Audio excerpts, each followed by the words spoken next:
Hi guys, welcome back.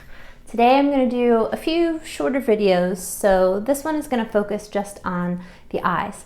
So when you're getting to a point where you feel like your sculpture is getting somewhere, but some of the details are still a little bit off, that's going to be a good chance to get into some of those details. When you're looking at the eye, again, something that I mentioned last time that's really important is going to be the shape of the eye itself.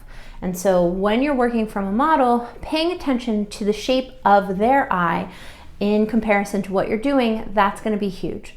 So I know at the Academy I have some of you working from busts in the cast hall, and then I have some of you working at home from either family members or yourselves. And so this is where those detail shots are going to come in handy. So when you get in here, it's a drawing problem. You are looking at the shape of that eye from a front view, and you want to make sure that it matches up to what you're seeing. So sculpture to me in general, when you're sculpting from life, is, if you're trying to get it to be realistic, is just a comparison. Okay, I'm seeing this and I'm replicating that here. You're not a machine, so you're obviously going to replicate it in your own way as opposed to exactly perfectly, but the idea, especially in portraiture, is to get close. So another thing that you want to make sure is that your eyeballs inside of these sockets here aren't too frontal or flat. So I'm going to go in here before I play around with those eyelids and just tuck that eyeball in just a little bit. And I'm going to look at it, and then I'm going to do the same on this side as well. And before I get in there too much, I'm gonna smooth this out just a little bit, just so I don't have to deal with it so much later on. And then I'm going to take a measurement of this eye. Okay, so I'm quite close, but this is where that little bit of space that you're either over or under is going to make a huge difference, because 1/8 of an inch, somebody's eye this way or that, is going to look strange. So you want to make sure that your eyes are exactly in the right spot and that they're the right size. So this is where the calipers really come in handy. So my edge there is good. I notice that I just need to add a little bit more clay the inside corner here. So I'm going to push that up. The next thing I'm going to do is double check the distance between my inside corners of my eyes. Okay, so that looks good to here. So I'm going to do the same thing to the other eyeball, getting in there and just rounding out that inside and also this other side. And the thing you want to make sure that you're doing before you get too far into this is figuring out whether your eyeballs are on the same plane. So one thing I like to do is I'll actually put my fingers on top of the eyeballs, and I can tell that this finger is ever so slightly, like minutia, farther forward than this finger is. So what I'm going to do before I go any further is I'm going to push this back just a little bit, and then I'm going to do the same thing. Like, okay, they look like they're on the same plane now. You can hold up a tool there, anything to have a better idea of whether or not those two things are on the same plane. So then you want to go in and look at the shape of the eyelid. So noting where the inner corner of the eye is and the outer corner, and what that angle is at which it sits. So if I have an angle like this, it's going to be something like that. So I need to move this corner up just a little bit. I'm going to adjust that corner and make sure it's in line with this one. This still needs to go up just a little bit. And then I want to echo that on this side. So this corner's coming down just slightly to match that one, and this corner's going up. So You can draw a line across. You can just hold up a tool and see where that looks about right. But getting them in the right spot is going to be hugely helpful. So then you want to pay attention to the arc of the eye. So where is the highest point of that upper eyelid? So mine tends to be about here. Right just off center of the middle. And so I want to make sure that that reads the same way here and then here. So I feel like this side already is closer. It's not right, but it's closer. And this side needs a little bit of adjustment. So this angle is like this. So I want to echo that, but in reverse on this side. So we're going to go a little up, get rid of that excess clay. And what I'm noticing is that this eyelid is missing some form. So I'm going to roll a little piece of clay and get some form back in there. Trim that eyelid.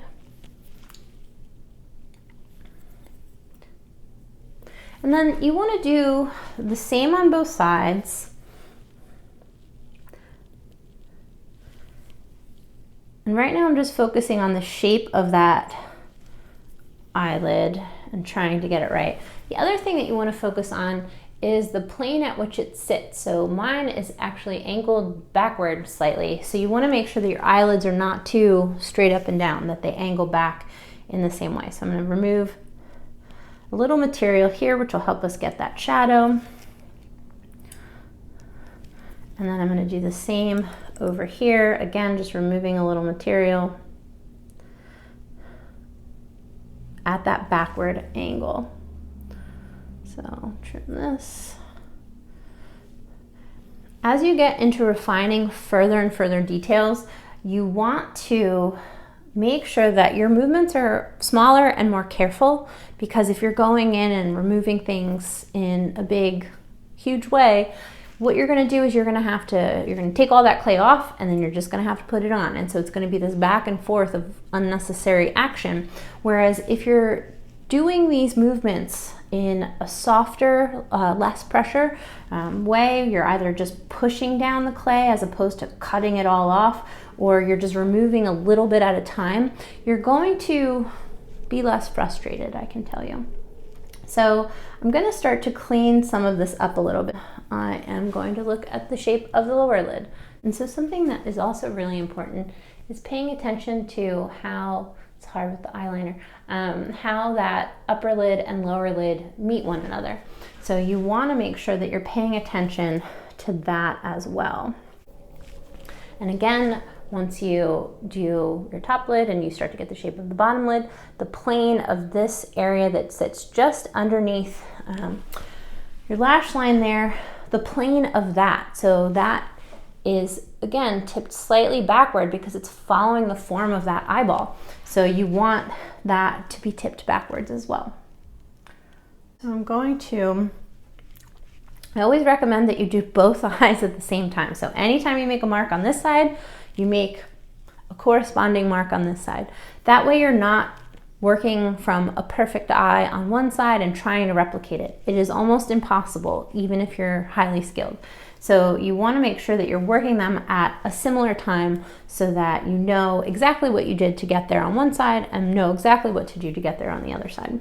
And as you are working, make sure that the planes of each of these areas feel like they're the same. So right now, this upper eyelid area has much less form than this side did. So I'm just adding some here. Again, anytime you make an adjustment, you have the potential to change what you've just done. So I am going to push this down a little because I feel like I've messed it up just a bit as I was working on it. So again, you want to not just pay attention to the eyeball itself, but what's happening, this form around it. How does that approach the side of the nose here? What's happening there? And so you want to make sure that you are replicating those forms as well, because it's in those transitions where a lot of things that you may miss but they'll make a big difference in terms of a portrait. So that is definitely something to consider and absolutely to pay attention to. And so then what you want to do is there's a whole lot of different theories about eyes and how to make them look right. Hudon, who some of you are working from in the cast hall, does a beautiful job of doing eyes really well. So I would definitely suggest you take a look at his eyes. I think it's good to look at a lot of different types of eyes in sculptures and see which ones you think work the best, or which ones you identify with, or which ones you like the most or think are the weirdest. It could be any of those things. So what I like to do is I like to take a look at where, right now I'm reading very lizard person, but I take a look at where that iris sits. And so I draw it in first and decide how I feel about it. Does it look realistic? Does that feel too big? Tighten it up just a little bit. And then I try to think about where the pupil is in here. And so I will go in and just dig out a form for the pupil and dig out a form for the iris as well. I'm just using the edge of a tool. If you don't have a small tool, this is going to be a little tricky, so you may want to look into getting something a little smaller. And I always make sure to do a crescent rather than a full circle, because what happens is you just get like this very dead stare if you don't leave a little piece of clay in there to represent the glint in the eye. And so very quickly this starts to read as a little more human than scary lizard person, but there still is a lot of refinement to be done. So what you want to do is you want to make sure that you're drawing them in first, addressing them, and then working on the other side, and then you can go back and refine them. And I'll continue to talk to you guys about how to do that when we're in person, but this is just a way to think about getting started. So